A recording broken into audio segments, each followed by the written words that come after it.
비겁하다는 말은 비열하고 겁이 많다는 뜻이라고 합니다. 우리는 성경을 읽다 보면 성경의 인물들이 우리 생각보다 굉장히 좀 정직하거나 또 용기가 있고 멋진 사람이 별로 없다는 사실을 쉽게 알 수 있습니다. 다윗은 우리아의 아내를 차지하고자 비열한 모습을 드러냈으며, 그리고 초대교회의 수장이었던 베드로도 예수님을 3번이나 부인하는 비겁함을 보였습니다. 그리고 오늘 아브라함이 그러합니다. 제가 요즘에 그 드라마 바이블, 그 공동체 성경 읽기라는 어플리케이션을 통해서 성경 전체를 출근길에 이렇게 듣고 있거든요. 다들 아시다시피 이게 뭐 조금 짬나는 시간 있으면 뭐 맨날 이제 휴대폰 들여다보고 뭐 유튜브 보고 인스타 보고 이러니까 이제 저를 이제 그 말씀을 듣고 읽는 그런 환경에 노출시키고자 그렇게 했습니다. 작년부터 시작해서 벌써 이제 1독을 했고 지금 다시 창세기부터 시작해서 지금 레위기를 듣고 있는데요. 얼마 전에 이제 이 본문 말씀을 듣게 되었습니다. 딱 이제 들었을 때 어떻게 이런 사람이 선지자일 수 있지? 이런 생각을 하게 되었습니다. 오늘 말씀의 줄거리는 아브라함이 자기 아내인 사라를 자기 누이라고 속였다가 아비멜렉이라는 그랄 왕에게 빼앗겼지만 다시 찾게 되었다는 이야기입니다. 아내를 빼앗기는 남편, 그것도 자기 목숨을 부지하고자 그런 일을 했던 비겁한 사람, 그 아브라함이 하나님께서는 선지자라고, 하나님은 그를 선지자라고 지금 부르고 계시는데요. 성경에서 선지자라는 단어가 처음으로 사용된 것이 바로 오늘 본문입니다. 아브라함이 선지자라니 조금 어색해 보일 수 있는데 선지자는 어떤 역할을 하는 존재인지 살펴보겠습니다. 또한 지금의 아브라함은 우리와 닮은 점이 조금 많아 보이는데요. 어떻게 아브라함이 선지자일 수 있는지에 대해서도 함께 생각해 봤으면 좋겠습니다. 먼저 이런 이야기를 나누고 싶습니다. 신앙생활을 이제 하다 보면 아니 어떻게 저런 사람이 리더이지? 라거나 저런 사람이 목사, 뭐 전도사라고 생각이 드는 일을 맞닥뜨릴 때가 있습니다. 내가 생각하는 어떤 기준에 맞지 않을 때 이제 그런 생각을 하죠. 어떤 도덕적이고 윤리적인 기준이나 또는 능력과 실력 등의 이제 각자가 생각하는 어떤 기준과 선이 있는데 거기에 미치지 못하면 이제 그런 생각을 하게 됩니다. 비단 이런 잣대는 다른 사람을 향해 있을 뿐만 아니라 자기 자신을 향해 있기도 합니다. 아니 내가 이 모양 이 꼴인데 무슨 이제 어떻게 다른 사람을 이끌 수 있는가? 이런 나는 다른 사람 앞에 설 수가 없어. 하나님께서 정말 나를 세우신 게 맞을까? 뭔가 잘못된 것 같은데? 아니면 직분을 좀 내려놔야 되나? 라는 생각 등이죠. 이런 생각이나 고민을 하셨던 분들, 한 번이라도 해보셨던 분들이 계신다면 오늘 본문 말씀을 통해서 자유함을 누리게 되기를 축복합니다. 또 내 성에 차지 않는 리더와 그리고 나 자신을 향한 판단도 내려놓게 되기를 간절히 바랍니다.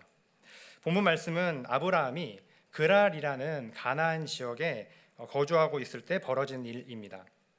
2절 말씀에 20장 2절입니다. 그의 아내 사라를 자기 누이라 하였으므로 그랄 왕 아비멜렉이 사람을 보내어 사라를 데려갔더니. 이 말씀은 두 가지 면에서 굉장히 충격적인 말씀인데요. 하나는 지금 성경 문맥 속에서 사라의 나이가 한 90세쯤 됐다고 추정하고 있을 때입니다. 이 할머니를 왕이 데려가서 아내로 삼으려고 했다는 것입니다. 상식적으로 좀 이해가 잘 되지 않죠. 저희 둘째 이모가 예순이 좀 넘으셨거든요. 네, 아마 저희 어머니랑 차이가 얼마 안 나시니까 한 예순 중반쯤 되신 것 같아요. 근데 몇 년 전부터 이제 알바를 하신다고 했었어요. 뭐 이렇게 그 작은 이제 알바를 하기 시작했는데 그렇게 그 할아버지들이 추파를 던지신다고 합니다. 그렇게 아저씨들이 막 끝나면 뭐 하냐고, 커피 한잔 하자고, 네. 너무 귀찮아 죽겠대요. 네. 아니 저희 이모께서 사실 그 수영도 되게 오래 하셨고 그리고 피부 관리도 정말 열심히 받으셨거든요. 근데 그래도 사실 할머니 나이이신데, 네, 네. 그런데 이제 지금 죄송합니다. 지금 이제 90 정도 된 이 사라가 미모가 뛰어나면 얼마나 예쁘다고, 얼마나 예쁘다고 한 지역을 다스리는 왕이 데려갔는가. 여기에는 이제 한 두 가지 정도의 해석이 있는데요. 하나는 칼빈과 그리고 유대의 미드라시 전통입니다. 거기에서는 칼빈과 미드라시 전통에서는 하나님께서 이삭을 낳게 하기 위해서 이 사라를 젊어지게 하셨다. 몸을 새롭게 하셨다고 생각합니다. 창세기 17장에서 하나님께서 아브라함에게 아들을 약속하신 후에 특별한 개입으로 이 부부의 이제 생식 능력이 회복됐다는 거예요. 사라의 미모도 그때 이제 회복돼서 이 왕년의 그 미모를 되찾았다는 설입니다. 그런데 이제 학자들의 지지를 더 받는 그 이제 이유는요. 두 번째 이유는 정치적인 이유입니다. 고대 사회에서 결혼은 정치적인 동맹 그리고 부족 간의 어떤 협약으로 이루어지는데 지금 이 아브라함을 객관적으로 좀 판단해 보면 아브라함은 당시 큰 규모의 가축과 그리고 종들을 거느린 유목 집단의 수장이었습니다. 그런 유목 집단의 유력한 여인과 결혼을 통해서 아비멜렉이라는 왕이 지금 아브라함과 정치적인 관계를 맺으려고 했다는 것이죠.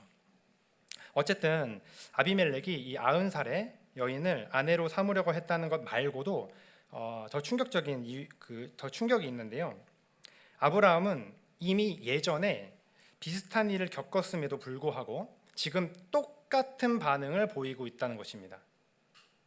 창세기 12장 10절에서 20절에 보면 아브람이, 그때는 아브람이었을 때입니다. 아브람이 기근을 피해 이집트로 내려갔을 때의 일입니다. 그때 아내 사레의 아름다움으로 인해 이집트 사람들이 아브라함을 죽이고 아내를 빼앗아갈까 두려워하여 아브라함이 아내와 입을 맞추었습니다. 누이 동생하기로 한 것이죠. 이 일은 결코 가벼운 일이 아니었습니다. 그는 거짓말하는 사람이요 그리고 자기 아내를 위험에 빠뜨리는 사람이라는 것입니다. 그것도 그냥 세상 사람, 또 하나님을 모르는 사람이 아니라 하나님의 부르심을 받은 사람, 하나님을 아는 사람이라는 데 있습니다. 처음 12장 때는 하나님께서 이제 아브라함을 부르신 지 얼마 되지 않았다고 그렇게 변명할 수도 있습니다. 내가 하나님을 안 지 얼마 안 됐다. 그렇게 변명할 수도 있습니다. 그러나 12장에서부터 20장에 이르기까지 지금 아브라함에게는 하나님을 경험한 수많은 사건들이 있었습니다. 아브라함은 하나님께서 자신을 통해서 어떻게 롯을 구원했는지, 그리고 하나님과 횃불 언약을 세우는 등, 또한 하나님께서 어떻게 그 이집트의 그 파라오로부터 자신과 아내를 지켜주셨는지, 구출해 내셨는지를 다 보고 듣고 경험했었습니다. 하나님은 아브라함에게 여러 모양으로 나타나시고 말씀하시며 그와 함께 하시고 인도해 주셨던 것이죠. 그런데 과거와 비슷한 상황에서 지금도 똑같이 거짓과 이 처세 그리고 임기응변으로 위기를 벗어나고자 하는 믿음 없음이 지금 보여지는 겁니다. 어떠신가요? 우리의 모습과 좀 닮아 있지 않습니까? 예수님을 몰랐을 때나 믿음 생활한 지 얼마 되지 않았을 때는 그냥 그렇다고 칠 수 있습니다. 그런데 그때나 지금이나 똑같이 특정 문제에 그리고 특정한 죄에 연약하고 그래서 무너지는 나. 이젠 하나님을 알고 그리고 하나님의 은혜도 알고 그 뜻도 아는데 과거와 비슷한 모습을 보이는, 반복해서 실수를 저지르는 나를 볼 때 우리는 굉장히 좌절하게 되고 또한 크게 낙담하게 되는 것 같습니다. 더군다나 지금 아들 이삭은요, 창세기 26장에서 자기 아버지와 똑같은 실수를 저지르게 됩니다. 이게 되게 무슨 복부 타는 것처럼 똑같은 일을 해요. 더 나아가 야곱은 아예 그 이름처럼 속이는 자였죠. 죄가 얼마나 치명적이고 뿌리 깊은지를 보여주고 있습니다. 하나님은 왜 그리고 어떻게 이런 아브라함을 부르시고 또한 선지자라고 여겨주시는 것일까요? 이를 위해서는 선지자는 어떤 존재인지를 알아야 합니다. 우리가 흔히 생각하는 선지자는 모세나 아니면 엘리야와 같은 사람들입니다. 신비로운 그런 기적을 일으키는 사람들이죠. 홍해를 가르고 반석에서 물을 터뜨리며 하늘에서 불을 내리는 그런 사람입니다. 또는 아니면 다니엘이나 이사야와 같이 환상을 보거나 하나님의 말씀을 받아서 선포하는 그런 사람들입니다. 그런 사람들도 이제 선지자이지만 성경에서 선지자는 세 가지 단어 정도로 나타났는데요. 호재, 로에, 그리고 나비라는 단어입니다. 각각의 의미가 조금씩 다르고 또 강조점이 있습니다. 호재는 그 의미가 보는 자입니다. 보는 자. 그래서 한글로는 미리 본다고 하여서 선견자라는 단어로 이렇게 번역이 되었습니다. 동시에 환상을 보는 사람이라는 의미도 갖고 있습니다. 하나님께서 행하실 일을 미리 보고 아는 사람이죠. 그리고 로에도 뜻이 비슷합니다. 네, 그렇게 보는 사람입니다. 그런데 나비라는 단어는 조금 다릅니다. 나비는 말하는 사람입니다.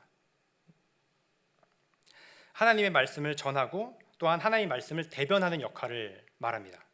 이 나비는 고대 메소포타미아 언어인 아카드어의 나부에서 유래했다는 설이 있는데요. 이 나부는 부르다, 선포하다라는 뜻을 갖고 있다고 합니다. 그래서 나비는 저 화면에 보시다시피 하나님에게 부름을 받은 사람, 그리고 하나님의 말씀을 선포하는 사람입니다. 본문에서 하나님께서 아브라함에게 선지자라고 하셨을 때 사용된 단어가 바로 이 나비입니다. 다시 돌아가서 아브라함에 대해서 생각을 해보시죠. 아브라함은 하나님의 부르심을 받은 사람이 맞습니다. 그렇죠? 그런데 하나님의 말씀을 선포한 거는 잘 모르겠어요. 네. 또 앞에 이야기한 것처럼 놀라운 기적을 행하거나 뭐 그런 것도 잘 모르겠습니다. 뭔가 선지자라고 부르기에는 조금 부족한 사람인 것 같습니다. 제가 이제 목회자가 되기까지 이 과정을 조금 되돌아보면요, 생각을 해보면요, 다른 사역자분들은 잘 모르겠는데 저는 이제 막 능력을 이렇게 막 갖추거나 특별한 무언가가 있거나 막 그러지 않았었습니다. 네. 그저 이제 몇 번의 어떤 계기들, 어떤 모멘텀들이 있었고 그런 것들이 쌓이고 그리고 연결되다 보니까 어느 순간에 이제 이 자리에 있게 되었습니다. 예를 들어 이제 한 부분에 대해서만 말씀드릴게요. 저는 노래를 못 부릅니다. 네. 조금 이따 찬양인도 해야 되는데 잘 불러주셔야 됩니다. 네. 노래를 잘 못 불러요. 다룰 줄 아는 악기가 아무것도 없어서 나는 내 목이 악기다라고 되도 않는 소리를 하고 다녔습니다. 네. 악보도 볼 줄 모릅니다. 네. 그래서 이제 청음을 많이 합니다. 그냥 많이 듣고 네, 이제 계속 대조하는 거예요. 악보를 보면서 그냥 길고 짧고 높고 낮다 정도만 파악합니다. 네. 장조 단조 전혀 모릅니다. 그런데 이런 제가 목사가 되어서 이렇게 찬양을 하고 또한 찬양 인도까지 하게 될 줄을 몰랐습니다.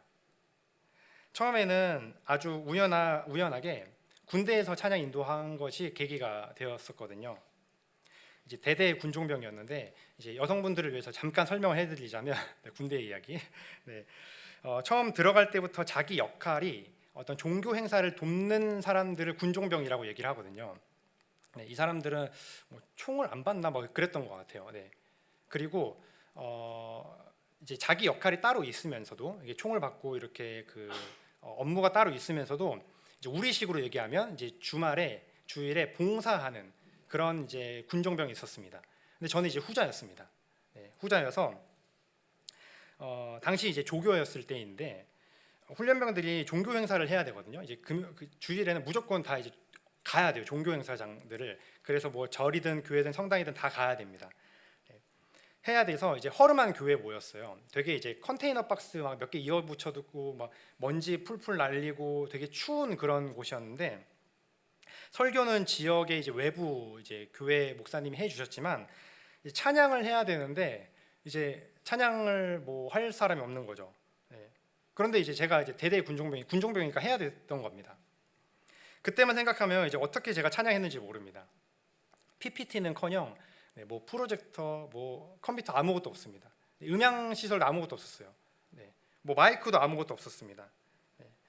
그냥 생목으로 네, 했고 그냥 기타 칠 줄 안다는 다른 군종병 하나 자기 기타를 갖고 와서 네, 뭐 연결되어 있지도 않습니다. 그냥 하고 저기 구석에 이제 조율도 안 맞는 업라이트 피아노 하나 있어서 또 다른 이제 피아노 칠 줄 안다는 클래식을 전공했다는 이제 군종병한테 시켜서 그렇게 셋이서 찬양 인도를 했습니다. 근데 한 200명 앉아 있었거든요. 그리고 이제 아무것도 없잖아요.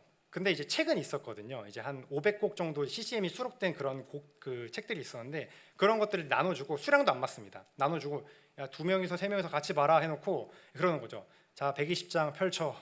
그리고 이제 찬양인도 하고 다음 50번 주의 자비가 내려와 하나 둘 셋 하고 이제 찬양 인도를 했었던 겁니다. 네. 그리고 이제 전역을 했거든요. 그리고 이제 그렇게 전역을 했는데 전역하고 이제 지역에 있는 이제 집 근처에 있는 교회를 다니게 되었습니다. 금요 예배를 참석하는데 이제 작은 교회이다 보니까 뭐 청년들이 거의 없었습니다. 그런데 이제 웬 청년 하나가 금요 예배를 꾸준히 나오니까 이제 거기 교회 사모님께서 조금 그 금요 예배에 이렇게 싱어를 서주면 어떻겠냐고 이렇게 하신 거예요. 그래서 제가 뭐 싱어야 사실 뭐 이렇게 티가 별로 안 나니까 네 좋습니다 하고 이제 했습니다. 그런데 이제 다들 잘 아시다시피 이제 그렇게 열심히 하다 보면 인도자가 못 나오거든요 가끔씩. 네. 너무 이제 뻔한 레파토리인데 인도자가 갑자기 못 나온대요. 뭐 사고가 있건 뭐가 모르겠어요. 잘 못 나온대요. 못 하겠다는 거예요. 그래서 그 한결 선생님이 좀 한결 청년 해주면 안 되겠냐고. 그래서 제가요? 이러면서 이제 얼떨결에 이제 찬양 인도를 이제 하게 되었습니다. 그렇게 해서 이제 청년 때를 보내고 네, 여기까지 오게 된 건데요. 저는 그 저의 능력 없음을 너무나도 잘 아는 사람입니다. 그런데 하나님께 저기까지 인도하셨습니다. 너무 감사하게도 저를 불러주셨고 저를 찾아내셨고 그리고 저는 그냥 그 부르심에 순종했을 뿐입니다. 정말 쉽지 않았습니다. 네. 정말 많이 부끄럽기도 했고 두렵고 떨리기까지 했었습니다. 그런데 순간순간마다 있었던 그 부르심에 그리고 그 인도하심에 순종했고 한 걸음 내딛었을 때 그리고 그 하나님의 부르심과 그 순종, 그 인도하심에 제가 믿음을 드리고 맡겼더니 하나님께서 힘도 주시고 능력도 주시고 지혜도 주셔서 여기까지 올 수 있게 되었습니다. 아브라함은 많이 연약한 사람이었습니다. 많이 부족한 사람이었어요. 아내를 위험에 빠뜨리고 거짓말도 서슴없이 했던 사람이지만 동시에 하나님의 부르심에 모든 것을 뒤로하고 그리고 길을 떠났던 사람입니다.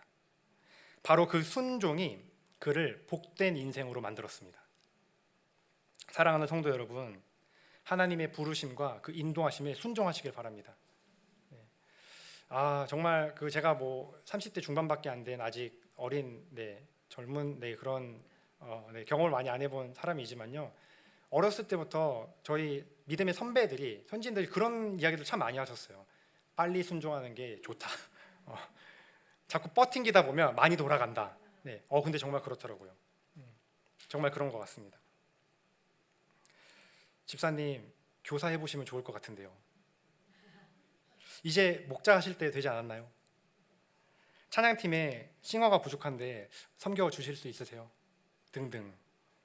이런 제안들이 온다면 정말 진지하게 고민해 보시고 기도해 보시고 도전해 보시길 소망합니다. 하나님께서 그 자리 가운데 나를 위한 복을 예비하셨음을 믿고 그 길을 걸어보셨으면 좋겠습니다. 근데 이제 사실 선지자는요 성경에서 하나님의 부르심을 받은 사람만을 말하진 않습니다. 선지자의 핵심 사명 중 하나는 바로 기도입니다. 기도. 오늘 본문 말씀을 제가 다시 한번 읽어보겠습니다. 이제 그 사람의 아내를 돌려보내라. 그는 선지자라. 그가 너를 위하여 기도하리니. 아멘. 여기 구절을 좀 자세히 보면요. 그는 선지자라. 그가 너를 위하여 기도하리니 라고 된 부분에서 선지자는 기도하는 사람임을 알 수가 있습니다. 네. 정확히는 다른 일을 위해서 기도하는 사람입니다. 아브라함은 이전 사건을 통해 하나님의 부르심 받은 사람일 뿐만 아니라 이미 다른 나라와 민족을 위해서 기도하는 선지자적인 면모를 보였던 사람입니다. 창세기 19장 16절부터 마지막 절인 33절에는 소 제목이 이렇게 붙어 있습니다. 네, 그 단락엔 소 제목이 붙어 있는데 소 제목이 이렇게 되어 있습니다. 아브라함이 소돔을 위하여 빌다. 네, 아브라함이 소돔을 위하여 빌다. 소돔과 고모라의 죄악이 차고 넘치자 하나님께서는 직접 그곳에 내려가서 확인하고자 하십니다. 아브라함은 하나님께서 그곳을 심판하실 것이라고 알게 되었죠. 그러자 그가 했던 말입니다. 창세기 19장 22절로 25절까지 말씀인데 제가 한번 읽어드리겠습니다. 그 사람들이 거기서 떠나 소돔으로 향하여 가고 아브라함은 여호와 앞에 그대로 섰더니 아브라함이 가까이 나아가 이르되 주께서 의인을 악인과 함께 멸하려 하시나이까. 그 성 중에 의인 50명이 있을지라도 주께서 그곳을 멸하시고 그 50 의인을 위하여 용서하지 아니하시리이까. 주께서 이같이 하사 의인을 악인과 함께 죽이심은 부당하오며 의인과 악인을 같이 하심도 부당하니이다. 세상을 심판하시는 이가 정의를 행하실 것이 아니니까. 아멘. 네. 여러분, 아브라함 정말 대단하지 않습니까? 지금 하나님께서 가시는 길을 막았어요. 네. 딱 앞에 딱 서서 지금 하나님하고 지금 이렇게 대화를 하는 겁니다. 하나님 앞에 서서 다른 것이 아니라 하나님의 의를 근거로 지금 하나님께 호소하고 있는 것입니다. 소돔과 고모라 그 도성과 그 사람들을 위해서 지금 간구하고 있습니다. 여러분 다 아시다시피 아브라함은 소위 말해서 하나님과 협상한 것처럼 보이지만 실제로는 지금 중보자의 역할을 한 것입니다. 그래서 의인을 10명까지 이렇게 낮추었죠. 그렇게 하나님께서는 아브라함의 간구를 들으십니다. 내가 10명으로 말미암아 멸하지 아니하리라. 이런 기도를 진정한 의미에서 중보 기도라고 말을 합니다. 하나님께 부름받은 사람은 이런 역할을 감당하게 됩니다. 하나님은 아브라함의 기도를 들으시고 소돔에 행할 그 심판의 기준을 완화시켜 주셨습니다. 또한 도덕적으로 불완전하고 부족했던 아브라함이지만 그의 기도를 통해 아비멜렉을 살게 해주시고 그의 아내와 여종을 치료하셔서 출산하게 하십니다. 이것이 선지자의 핵심 사명입니다. 이번에 또 다른 예를 보겠습니다. 성경에서 중보기도라고 하면 빠지지 않는 기도인데요. 이스라엘 백성이 광야에서 금송아지 우상을 만들었을 때 일입니다. 모세가 하나님의 율법을 받으러 시내산에 올라갔을 때 내려올 기미가 보이지 않자 이스라엘 백성은 아론을 통해 금송아지를 만들어 놓고 하나님으로 섬겼습니다.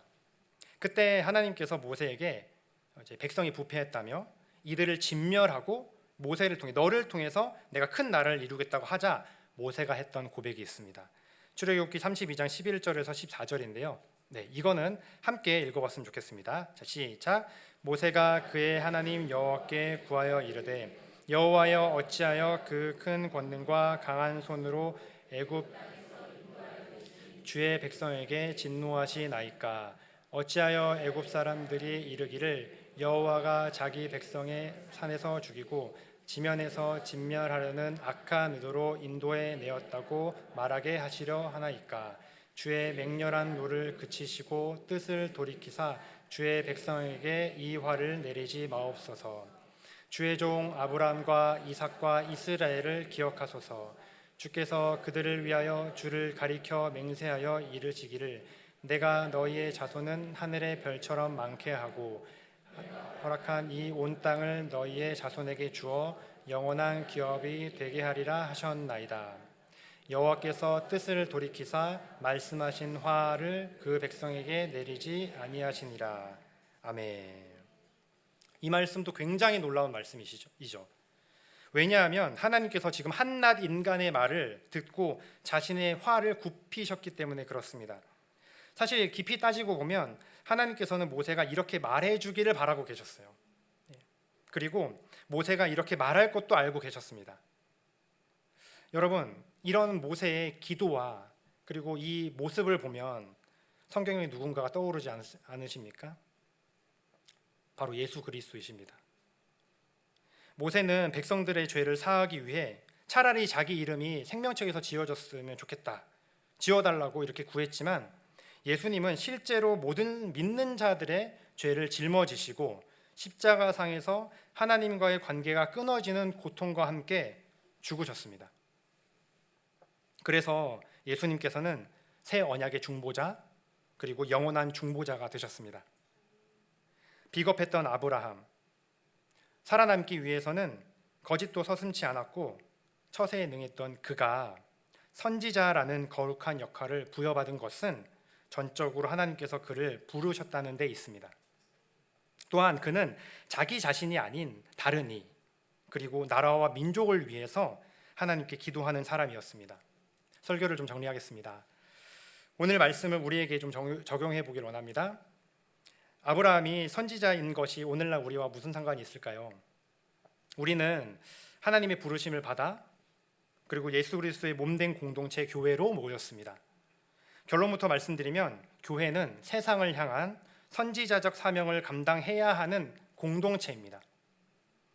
예수님께서 왕과 제사장 그리고 선지자의 삼중직을 가지신 것처럼 그의 몸인 우리 또한 세상을 향해 그 역할을 감당하고 있습니다. 그러나 이제 어디 이상한 곳에서처럼 뭐 예언을 막 한다거나 뭐 내가 보고 들은 것만이 진리고 옳다고 뭐 그런 게 아닙니다. 하나님께서는 이미 성경을 통해서 차고 넘치게 충분하게 우리에게 말씀하셨고 또한 예언은 이미 끝났습니다. 우리는 그저 이미 주신 말씀을 전하고 외칠 뿐입니다. 또 세상을 위해서 기도하며 하나님과 세상 사이를 중보하는 역할을 하는 것입니다. 우리는 다른 사람에게, 특별히 교회 밖에 있는 사람들을 향해 얼마나 관심이 있을까요? 세상이 이렇게 어지럽고 혼란스러운 이때에 이 세상을 두고 그리고 그곳 가운데 지금 방황하고 있는 자들을 위해서 간절히 기도해야 하지 않을까요? 제가 고등학교 때의 일입니다. 고3 때쯤이었는데요. 한 연말이 됐던 것 같아요. 하루는 이제 버스를 타고 그 성남 구시가지를 이제 갔었습니다. 근데 그 성남 구시가지가 옛날에는 그 이제 유흥가들이 있었어요. 이렇게 막 되게 현란한 그 휘황찬란한 네온 사인과 함께 네, 막 불그스름한 그런 뭐 이제 그런 것들이 있었습니다. 근데 그것들을 보는데 버스 안에서 이제 눈물이 막 이렇게 나오는 거예요. 그때는 제가 예수님 믿은 지도 얼마 오래되지 않았을 때라 목사님의 말씀을 막 그냥 있는 그대로 이제 받고 또 성경 말씀도 그냥 있는 그대로 받아서 믿고 행하던 그런 때였거든요.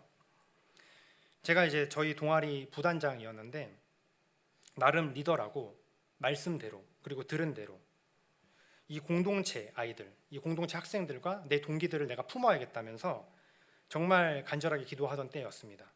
그래서 이 동기들과 후배들을 바라보고 또 저희 교회를 바라보면서 기도하고 또 간절히 기도했었습니다.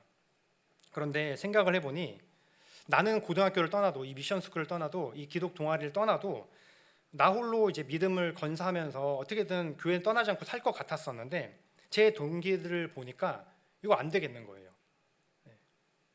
절반이 넘는 친구들이 교회를 떠날 것 같은 겁니다. 지금도 이 어떤 미션 스쿨이라는 이 기독 동아리라는 울타리가 있어서 이 안에 있어서 지금 애들이 믿음을 겨우 지금 붙들고 있는데 이 울타리가 없어지면 다 교회를 떠날 것 같았던 거죠. 그리고 그런 제 예상은 빗나가지 않았습니다. 그 어렸을 때 그 순간에 정말 영혼을 향한 타는 마음이 있었습니다. 하나님께서 그것을 저에게 부어주셔서 정말 기도할 때면 그 친구들을 바라보면서 제 후배들을 바라보면서 그 학교를 바라보면서 교회를 바라보면서 맨날 울었었습니다. 그런데 오늘 설교를 준비하면서 다시 생각해 보게 되었어요.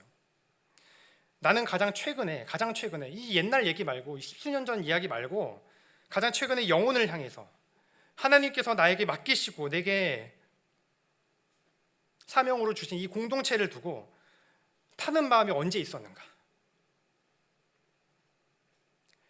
너무 부끄러웠습니다. 10대 시절에 저에게 가장 큰 신앙적 영향을 끼치신 분이 두 분 계시는데 그중 한 분은 제가 앞으로 신앙인으로서 어떻게 살아야 하는지에 대해서 죽음으로써 보여주신 분이십니다. 제 고등학교 선생님이시자 저희 합창단을 맡아주셨던 선생님이신데요. 제가 졸업하고 나서 이분이 암에 걸렸다는 소식을 들었습니다. 폐암이었는데 당연히 크리스찬이셨고 안수 집사님이셨기 때문에 굉장히 믿음의 사람이고 하나님의 사람이셨기 때문에 술, 담배 같은 것도 안 하시고 그리고 건강하시고 축구도 좋아하시는 분이셨는데요. 역설적으로 그래서 암이 급속도로 퍼졌습니다. 너무 건강해서요. 한 1년, 2년 정도 투병 생활을 하시다가 이제 얼마 남지 않으셨다는 이야기를 들었습니다. 찾아뵈려고 했는데 쉽지 않았어요. 그 이유는 곁에서 말기 암 환자나 삶이 얼마 남지 않은 친지를 보신 분들은 잘 아실 거라 생각합니다. 그런데 면회를 허락해 주셨습니다. 특별히 저를 포함해서 선생님께서 좋아해 주셨던 제자 몇 명이 가장 먼저 뵙게 되었어요. 정말 깜짝 놀랐습니다. 제가 아는 선생님의 모습이 없었어요. 네. 저는 다른 분이 앉아 있는 줄 알았습니다. 처음에 제가 병실을 잘못 들어간 줄 알고 이제 놀랐었거든요. 선생님은 말씀조차 제대로 하기 힘든 상태이셨습니다. 피골이 상접하고 약 부작용으로 인해서 하체 부종이 와서 하체만 땡땡 부어있는 그런 모습이셨습니다. 그런데 그분이 유일하게 반응하는 어떤 단어, 말씀이 있었는데 바로 학교였습니다. 학교. 자신이 젊었을 때부터 이 십수년 동안 담당했었던 이 필그림이라는 합창단과 이 송림고등학교, 이 학교를 말씀해 드리면 그렇게 우셨습니다. 몸이 조금 괜찮으셨을 때는 이렇게 아프고 나니까 하나님께서 나에게 주셨던 이 학교, 이 공동체에게 하라고 하셨던 일을 내가 못한 것이 너무 아쉽다, 너무 한이 된다고 하시면서 병이 나으면 꼭 복직해서 내가 주의 일을 감당하겠노라, 그렇게 다짐하셨던 분이십니다. 그런데 이제 생이 얼마 남지 않은 상태가 되신 것입니다. 선생님은 살아있을 때도, 그리고 죽어가시면서도 생의 마지막 순간에서도 가르침을 주고 계셨습니다. 그 모습을 보면서 신앙인은 어떻게 살아야 하는가, 사명자는 어떻게 살아가야 하는지에 대해서 아주 깊게 고민하고 또한 기도하며 다짐을 했었습니다. 성도 여러분, 하나님께서 우리를 부르셨습니다. 원수는 우리더러 너까짓 게 뭐라고, 너같이 부도덕하고 별것 없는 사람이 뭘 하겠느냐고 정죄하겠지만, 또 어떤 면에서는 그 말이 사실일지라도 하나님의 부르심에는 결코 후회하심이 없기 때문에 우리는 이 사실에 감격하고 또한 감사해야겠습니다. 또한 이것을 믿어야겠습니다. 그래서 하나님의 부르심을 받은 우리가 무엇을 하고 어떻게 살아가야 하겠습니까? 작금의 세상을 보면서 우리는 무엇보다 이 세상을 향해서 중보기도해야 되지 않을까요? 이러한 마음을 가지고 우리 함께 찬양하며 기도하며 나아가도록 하겠습니다.